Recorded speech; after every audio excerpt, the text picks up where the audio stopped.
When did you first realise in your life the existence of the amount of gender inequity that exists in our culture?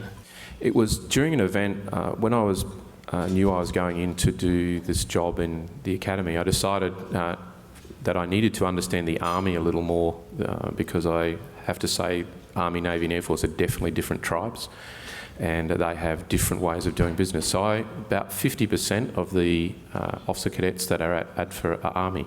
So I felt I really needed to understand them, and I went and did a course in Commodore, which was their commanding officers course. Shannon actually sat there and put up 2 butcher's papers and got the males to yell out all the things they did that they did to protect themselves from any sort of violence. I think we wrote one thing on that butcher's paper, which was like, be careful where you walk at night.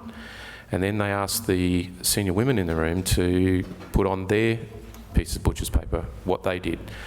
And it just went on and on and on. And I think 3 pieces of butcher's paper later, I was sitting in the room going, I hadn't really realised that that was a key issue. But it wasn't that I didn't know about those things. I hadn't thought about it in the sense that every woman did it every time they went out. And the kicker to me was that when they were asked the question, so you're going to do that tonight when you go back to the officers' mess for dinner or when you go back to your room tonight? And virtually every one of them said yes.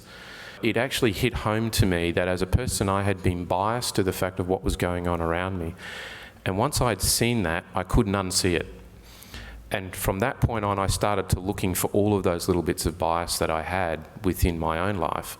And so it was at that point I realised I had to not just go along with things, I had to make a positive effort to make that change and actually just stand up and say something.